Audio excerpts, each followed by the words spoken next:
Hey, Logro here, and in today's video I'm gonna be talking about what the hell is aperture, ISO and shutter speed, as well as how to shoot in manual mode.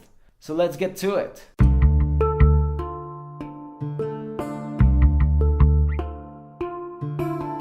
So first things first, in order to understand these three principles, first you gotta know the basic concept of how is an image captured. So if you've got your lens, right? So what's happening is your shutter, basically your lens, will open up, letting light inside to it, going towards your camera, hitting the sensor of your camera. This will capture the image. So with this in mind comes the first concept, shutter speed. This will be represented with a fraction, such as this, or with a whole number, like this.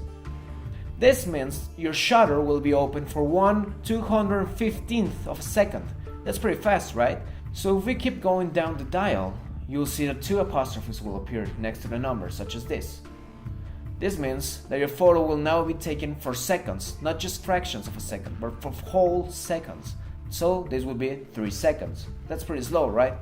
So now knowing all of this, we can start imagining that if your shutter speed is faster, like this, then the shutter will be open for less time, letting less light coming inside, so your photo will be darker.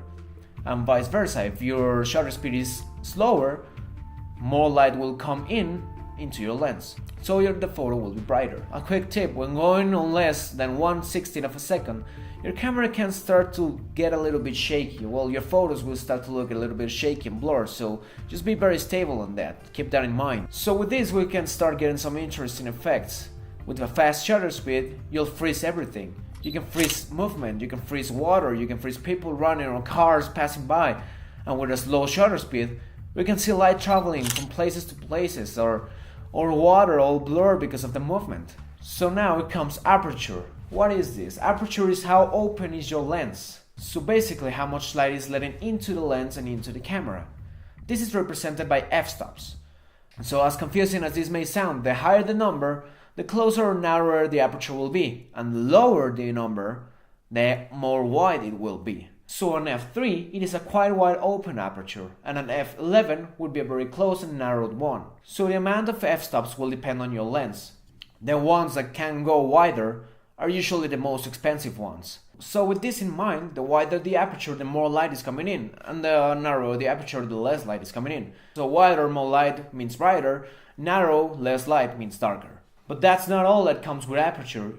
With aperture, you can also control depth of field, which is the field and the space in which the photo will be focused, basically. So with a wider aperture, you can get a very narrow depth of field, causing the background being all blurred out from the subject. That's how they get all the bokeh photos and the very close-ups with a very blurred background. You get that with a very wide aperture.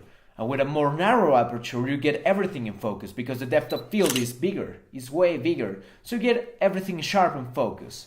So now ISO. This value controls how sensitive is your camera to light. Most cameras have a very different range of ISO because of the sensor, of the quality of the sensor is different. So at a low ISO, you'll be getting low sensitivity on your camera, so less light will be sensed by your sensor. And with a higher ISO, you'll get much more light coming in, but it comes with a cost. High-end cameras have very, very sensitive sensors when it comes to light.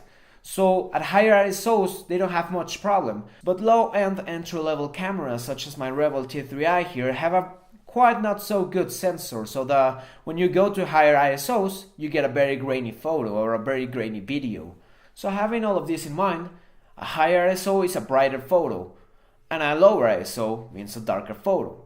But you gotta be careful with the noise. I don't usually go around up 800 or something like that because of my camera, but if you're shooting on a 5D, you could go maybe up to 1600, you have no problem. So that's all for today's video. If you liked it, please leave a comment down below, hit the subscribe button, it really helps. And stay tuned because more content is coming weekly. Thanks for watching, everyone.